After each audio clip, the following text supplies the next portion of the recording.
Welcome to episode 35 of Kratom Sobriety. This is Charlie. I hope you had a wonderful Thanksgiving weekend if you're here in America. Today, Decima has an interview with Harper, who did a long, successful taper off of Kratom, which is, I think, one of the first we've had as a guest. She also spoke a little bit about using cannabis to help with withdrawals, but she eventually decided that wasn't for her either. And her first addiction was Kratom as well. After the interview, Jacob talks about an article that was in Bloomberg about the Florida Kratom bar scene and has an interview with Krista, our original co-host of the show. I touched base with Krista, and even though, speaking out about Kratom can bring some heartache in your personal life, especially in a small community like the Kratom Kava bar scene along the Florida coast, she gave an okay for us to feature it on the podcast, and we miss you, Krista. The resource of the week this week is a clip from the Dopey podcast. He interviewed Dr.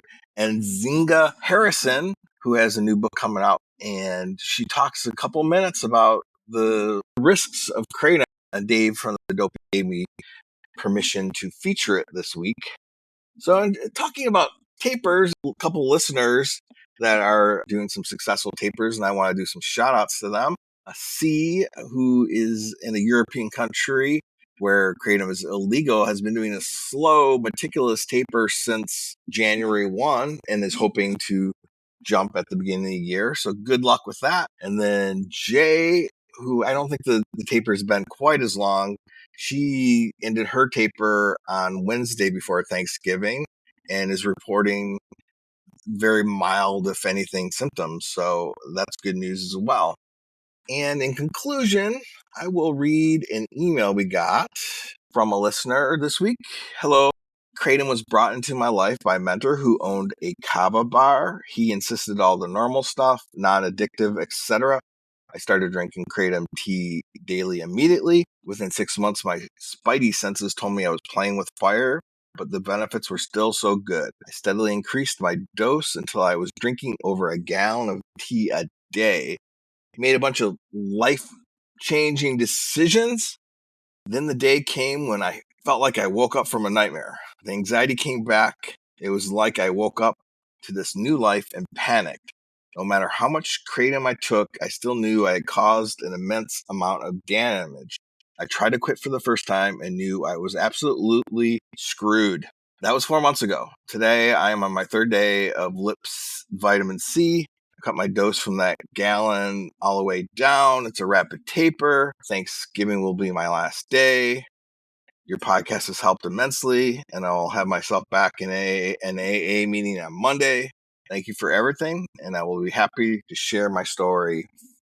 Good luck with that and getting back with total sobriety.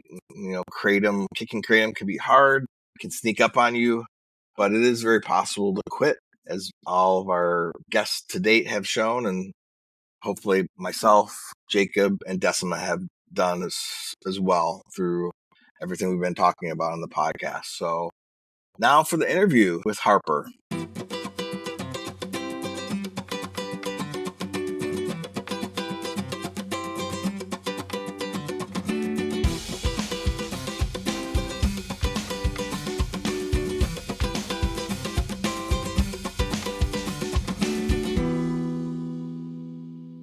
So I am so excited to be here today with Harper. Hello, Harper. How are you doing? I am doing fantastic. Good. Thank you so much for coming on to tell your story today. I'm just going to start out like we do with all of our guests. Tell us about Harper. How would you describe yourself to people that don't know you? Relatively a nervous person, but always ready to try something new. Very grateful for everything that I've ever been through. Understand. So what we're here to talk about today is your history with Kratom. First question for you is, how long did you use Kratom and how much were you using? How often? I was on Kratom for about 8 years, and my dosages They went up and down. I think the highest that I was taking was about 75, 85 grams per day. And throughout the entire time of my addiction, I would have to dose once every 2 to 4 hours. And, once you hit that 4-hour mark, you start feeling sick. Right. So, but how long have you been off of Kratom? 1 year and 6 months. That is amazing. Oh, I cannot wait to be there myself. So congratulations on that. Thank That is you. so cool. Thank you so much. So I'm wondering now, how were you introduced to Kratom? How did it come into your life? Almost close to 10 years ago, I have stretched ears, and one of my ears had kind of busted, a blowout. And roommate at the time, who had just recently moved in, she was like, "Oh, you should try Kratom. It's amazing," like whole spiel of like, it's a miracle drug and da da da da da da. And I was like, okay, yeah. And so I took a little bit of it, and I felt completely normal and really good, like very euphoric, I guess. And that's how I was introduced to it, and I got hooked right then and there. So like a lot of people, you were self-medicating pain. You were searching for pain relief, and that's how you came up. Okay.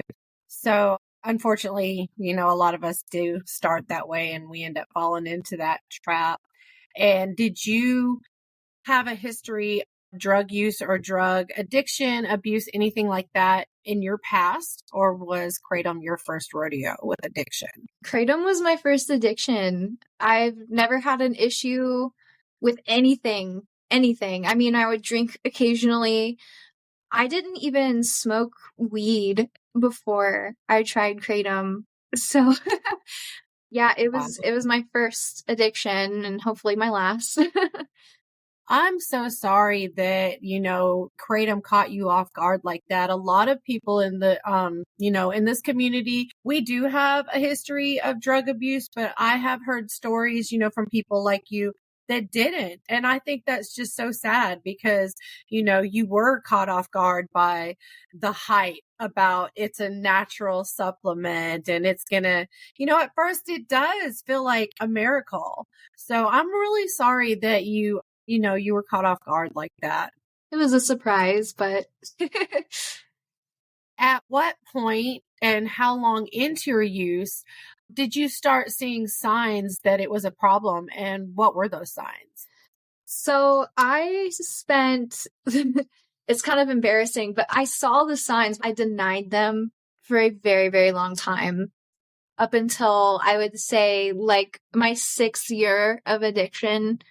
The one that really comes to mind, which was like one of the first signs that I think of now that I didn't recognize as a sign, was I had left work and I had just bought a 50-gram jar, and I could not find it when I got home. And I was freaking out, and I was nearly having a panic attack over it. Then I called my employer and I was, "Have you seen this like jar? It has like green powder in it." And I was like, "Don't worry, it's like not drugs or anything. It's like, it's natural. It's just leaves." Duh. And she was like, "I'm looking everywhere and I don't see it." And I was like, "Oh my God," like I was just freaking out. And then I scoured my home looking for anything that I could take in that moment. And I ended up finding it in my car, and I just had the biggest wave of relief. But that was about a year into my addiction, I think. It was pretty early on. So that feeling of panic when you thought you didn't have it, kind of that reality set in for you? It didn't set in right then and there. I was in denial for a very long time. I was like, "Oh, it helps my anxiety. If I don't have it, I'm just feeling anxiety." Like, no, doofus, you're feeling withdrawals. Right. We do kind of, not only do we ignore the signs for a long time, but then we also make peace with them sometimes. Like, you know what, that's just what I have to deal with in order, to have this feeling, do this. So totally get that. So you started seeing signs. Did you have like rock bottom or a final straw that broke the camel's back? Was there any kind of an event or something that happened that was just like, I'm done? My situation, I mean, I knew I was addicted. The withdrawals, they were horrible. They're so painful. What did it for me is I had started to travel in 2020. I started traveling a lot. In some states, kratom is illegal. When you fly, you have to like look up all the legality and everything, make sure you're not going to get arrested or something.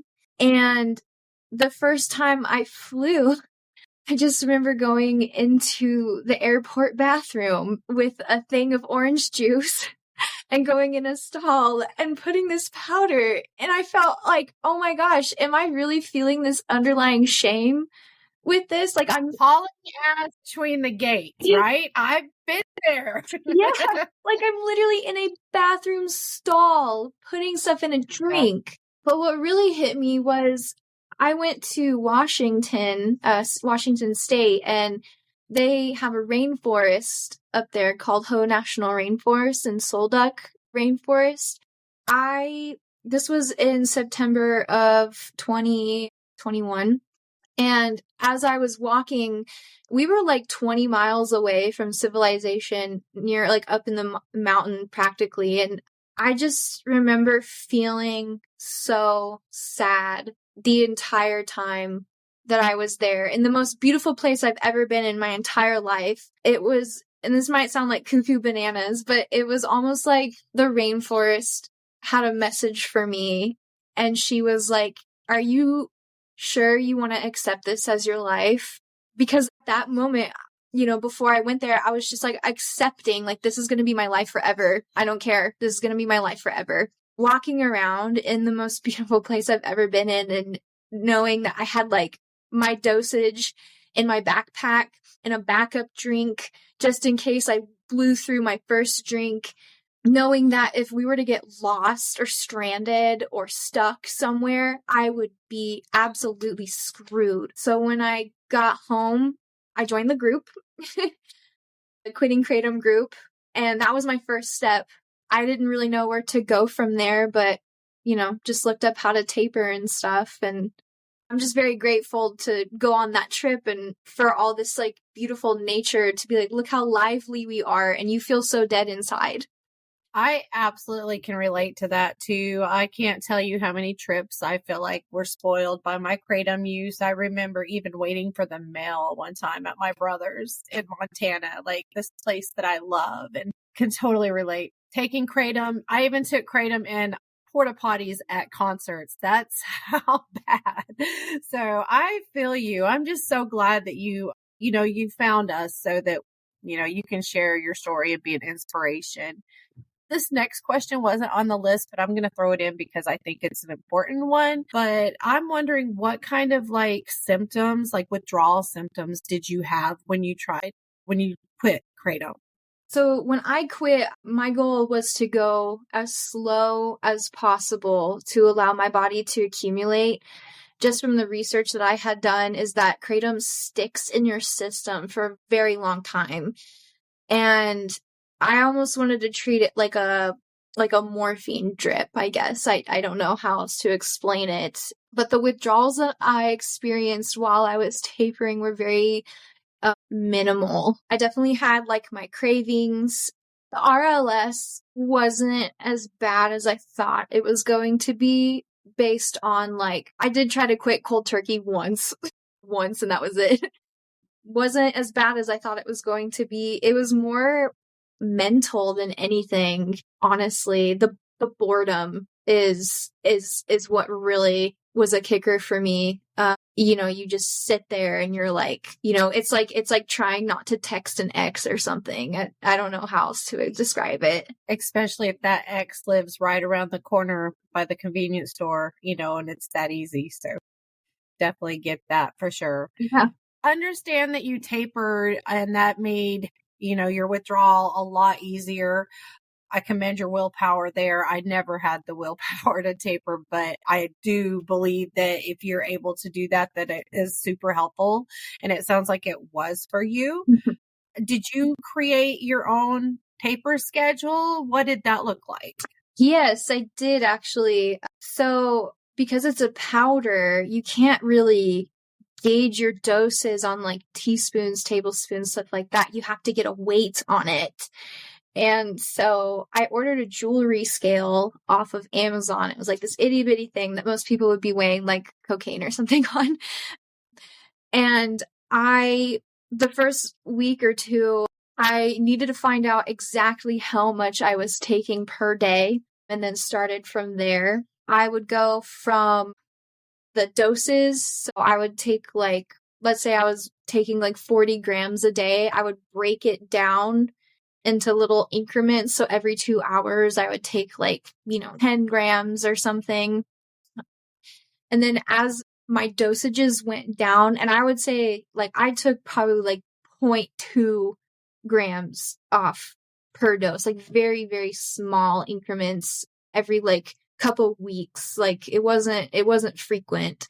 And as I did that, I would add like 10 minutes to in between my dosages, or like 15. And then from having to dose every 2 hours to at the end of my 4-month taper, I was dosing every 8 hours.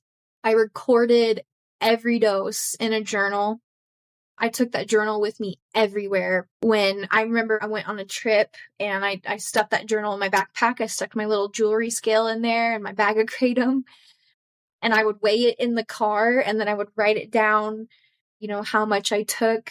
Yeah, so it was a lot of recording. I needed to get very specific measurements. I wanted to be very finely detailed, so I knew exactly like how much I was taking. That way I could just take off the smallest amount per dose. I love that. I found that super helpful too, because something about seeing it, it just makes it real when we can lie to ourselves in our imagination. It also helps to see it in writing so that the next day, I was a firm believer in never taking more than you took the day before when you're on a taper. Mm-hmm. So I'm wondering, do you still have your journal? I do. I still have mine. I do. Yeah. But sometimes I look at it. Awesome. How many times did you have to start over, or were you able to do it in one try? I was able to do it in one try. Great job.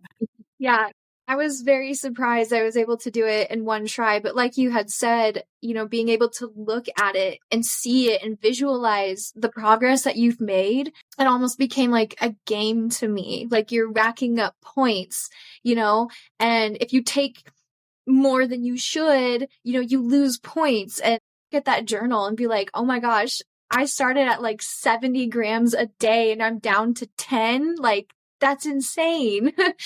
It is amazing to see your own progress, and it just motivates you to keep going. Said that you tapered and that did minimize a lot of the withdrawals, but what kind of things did you find that were helpful for whatever withdrawals you did have? I know you said most of it was mental for you, but what kind of things did you find helpful? Magnesium was a lifesaver. When I was tapering, I did start having heart issues, like circulation issues and stomach issues. My goodness. Yeah, I would take magnesium, vitamin C, vitamin D, zinc. Ashwagandha was super helpful as well when it came to the circulation, getting blood flow to your legs and stuff. It helped with the RLS and being able to get a good night's sleep. The sleep kind of was an issue. And then exercise, staying active, and not even just staying active, but staying hydrated. Every time I had a craving, I got into this habit of just drinking water every time I had a craving. And it hydrated me, and it also kind of felt like I was replacing the Kratom with like water. And so it made me feel, hydrated. And in the end, I ended up wanting water more than anything. So that was a big plus. You're the only other person I've ever heard talk about water like that, because I'm the same way. I feel like water is like this life force. And like when I would feel like taking something, I would literally drink a big jug of water and like, yep, feel like I'm doing something good for myself. So Yeah. that's awesome. Yeah, it's definitely all psychological, because I always hear people replacing one addiction for the next. And I do admit, like, I did take Delta 9, and I live near, legal states. And so sometimes, I would be able to get a hold of a cart or something. And that was pretty beneficial. That helped with some of like the body pains that you would feel when you would lower your doses and stuff. But I ended up ditching the THC 100% actually a couple months ago. Yeah, that ended up being kind of like a problem. It's interesting you bring that up too, because Charlie and I actually talk a little bit about THC in California sober. Be sure to check that out. What did the first, like, I know life is way different for you now, but say that first 30 days, what did that look like? I had no idea who I was. It was like a complete reset on life. Because I started taking Kratom when I was like 18, 19 years old. And, I'm going to be 30 next year. And, when you spend 8 years high on a substance consecutively, you don't really know who you are sober. And I felt it was like an opportunity to get to know myself, to reestablish myself. So it was very confusing, and a lot of anxiety. I guess I just starting completely new. It felt like. I'm wanting to know about, you had mentioned some health problems. It sounds like some of it may have been Kratom related. Now that you're off of Kratom, have you noticed that those health problems have improved? Yes. My hair was falling out in clumps. Didn't matter how many times I brushed my hair. If I ran my hand through my hair, a clump of hair would come out. I had thyroid issues. When I got off during my taper, at the end of my taper, and then after I quit, about 9 months after I gained like 35 pounds.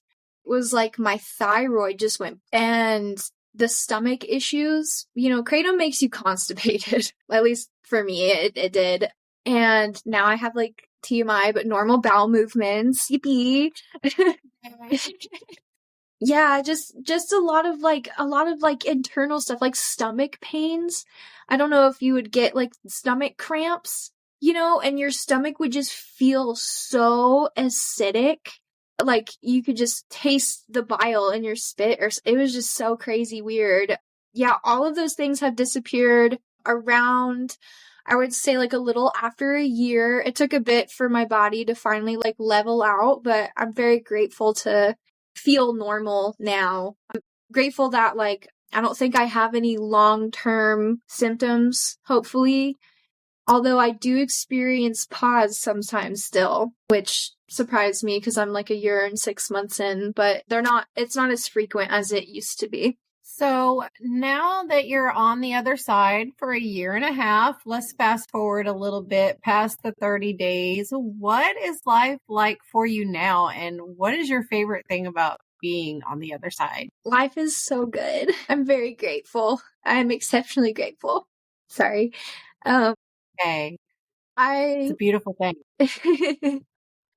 I've learned so much about myself going through this addiction.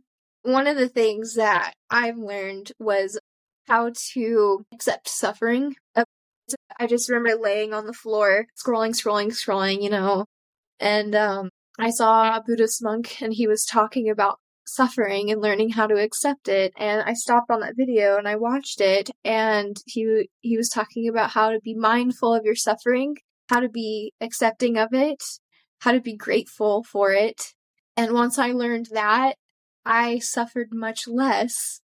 And because of this experience that I've had with this addiction, I'm a completely different person. I am able to enjoy my hobbies again for the first time in a decade. My relationships have gotten so much better. My empathy came back full force. I would get goosebumps so frequently that it was hurting my skin because I was just so happy. Every time I got happy, I would get goosebumps, and it was starting to like actually hurt my skin because how happy I was feeling. Yeah, I'm just so grateful to be on the other side now. That Kratom buzz cannot even compare to the natural high and that feeling of accomplishment and just becoming who you are truly meant to be. Truly beautiful thing to see. Harper, I sure do appreciate you opening up to us today and sharing your story. I'm just going to shift the mood a little bit because we love our music on this podcast. And I'm wondering, what kind of music do you listen to get you through your day? I love electronic music, like EDM and stuff. When I was going through with my taper, I started listening to a band called Palace. They really helped me get through a lot of that. And every time I would listen to their songs, I would get like the goosebumps that would just, hurt, but it was just so enjoyable. I love Lana Del Rey. I'm a pole dancer, so I dance to her songs a lot in my garage. I didn't want to bring that up, but I'm so glad you did because I admire it. And I may or may not have done a little pole dancing back in the day. I just really love that you do that. I wish I had a pole. So that's really cool. Thanks for sharing that. Yeah, thank you. Okay. So Harper, is there anything else that I haven't brought up today that you want to talk about? Anything that you want to leave with the audience today? Just to learn how to accept the suffering, that there's nothing that you can take, no substance that you can take to replace Kratom to fill that void. The only thing that can fill that void is yourself whole as your own human being. No substance will ever be able to, and to learn how to be mindful of how you're feeling, what you're thinking. Try to understand yourself as much as you possibly can, because these substances, they're not conscious beings. I mean, they don't care for us. They make us feel good, but only in a moment. And the whole year and 6 months, I've filled that hole, and I filled that hole with myself and my hobbies and unconditional love and my relationships, and no drug in the entire world and universe can replace that. That is so true. Absolutely true that hole cannot be filled with anything other than just, sobriety and living life on life's terms, which I'm so glad that you're able to do now. And thank you so much for continuing to show up and be an inspiration for others as well. I really like what you said about being mindful of the moment and, allowing the suffering. Too many times if things become shitty, we feel like we're in a shitty situation, and then we turn that on ourselves and we say, oh, well, I'm shitty. And that's what we got to stop doing. Sit there in the moment, let it pass, acknowledge it. This is a bad feeling. This is a bad time, but I'm not a bad person. Mm-hmm. This is going to pass. Thank you so much for being on the podcast, Harper. We really love having you and appreciate you showing up for us, even though Kratom is so far behind you. Keep on being an inspiration. Thank you so much for having me.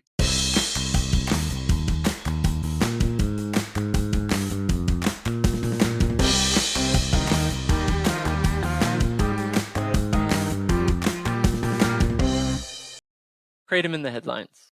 Hello, everybody. This is Jacob. And this week on Kratom in the headlines, we have a very interesting article from Bloomberg News that was published on November 10th, 2023, and is entitled, "An Opioid-Like Drink is Masquerading as a Wholesome Alcohol Alternative."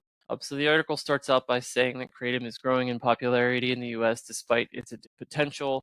We recently covered an article that highlighted the the growth of the kratom industry in the US and other countries, and I think it was 600% over a 5-year period from 2017 to 2022. So a very interesting and very large growth trajectory that would mirror the point in the article about it growing in popularity despite its addictive potential.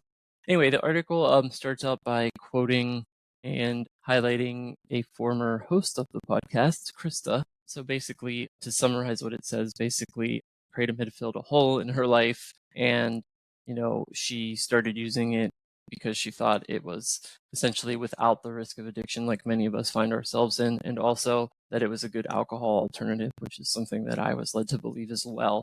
So basically, it progresses to say that, after a few months, she found herself, spending a large amount of money, $80 a day, some days, and, finding herself wanting to stop, but leaving at night to go get more because she was in withdrawals, etc., which she talked about on the episode of the podcast she was on, as well as in some segments throughout her time when she participated with us on the podcast. Basically, the article goes on to talk a little bit about, the history of kratom and how it's, extracted and sold in the United States in its various forms. Talks about how it's gained a reputation for producing an innocent buzz, and talks a bit about how it can have addictive properties, like we all know. If you're listening to this podcast, you're probably well aware of the addictive properties of kratom. And then it goes on to talk a little bit about Professor Oliver Grunman, who's a professor at the University of Florida, who has studied kratom since 2016, and basically states that the adverse effects of the plant in low doses typically result in, not much more than maybe some mild stomach problem, but more concentrated forms or in large doses, it can result in addiction as well as liver and cardiovascular toxicity.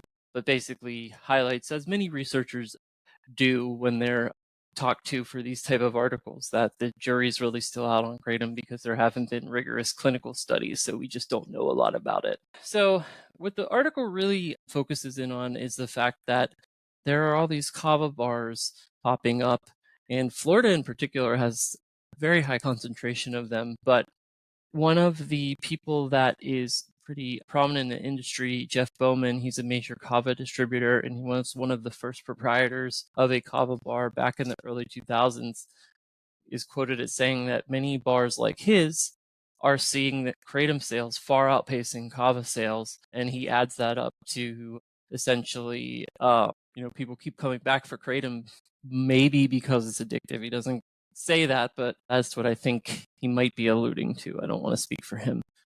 But anyway, so, very, very interesting in kind of stating that, essentially without kratom, the kava bars would probably have a hard time operating, and that's where a lot of the sales at kava bars are actually going to. It also talks a bit about some of the recent class action lawsuits and cites the death of an individual, Patrick Coyne, 39, who passed away in his home in Oregon after consuming a large amount of kratom, to kind of highlight for the audience that may be reading about kratom for the first time some of the danger associated with it. And also talks a little bit to the pro-kratom community. There's some information when speaking towards kratom deaths. Pizza Line commonly states that none of these deaths are related to kratom alone, which we know to be untrue based on some of the information we've shared on this podcast. So anyway, it also talks a bit about the fact that some lawmakers are starting to take a more critical eye to the substance. Specifically, it highlights Alabama, Arkansas, Indiana, Vermont, and Wisconsin banning it altogether, and Missouri's governor vetoing the state's Kratom Consumer Protection Act because he was arguing that it conflicted with the FDA's stance that kratom cannot be legally sold in the U.S. as a drug product, dietary supplement, or food additive. It also highlights at the end that Krista, that it wasn't an easy road, and essentially going on to say spending too much money every night, it was affecting her relationships and just comparable to any other drug or alcohol at the end of my use. Really interesting article, goes in a lot of directions, has a lot of good coverage on the kava and kratom bar scene. So I wasn't really privy to that, and that's not something that's going on in the neck of the woods where I live, but seems to be happening, and those bars are popping up a little more frequently across the country. That's Kratom in the headlines for this week.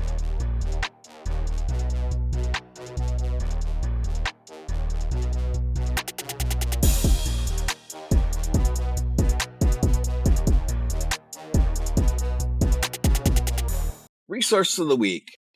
I want to bring to you a book and a podcast from Nzinga Harrison, MD, called Unaddiction. The book will be available in January. The podcast, which I believe is a limited series, is out now. First, I want to play a clip of an interview she just did with the Dopey podcast. Dave gave me an okay to play this. She talks about the risks of Kratom, even though it is relatively safer than narcotics.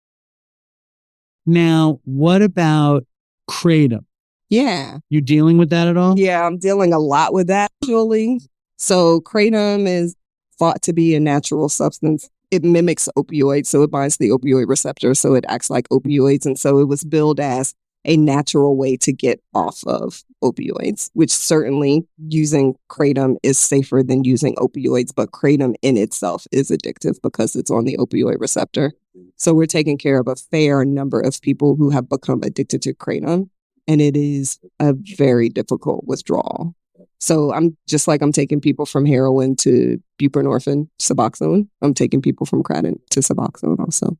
So this is a Dopey Nation person, and I asked how they've been, and they said not great, relapsing. I was honest about it with my sponsor and everyone, and I'm better now, but it just feels like I'm trapped in this never-ending cycle. Mm-hmm. I've been quitting and relapsing for like the last 7 years, but I've never been honest about it before.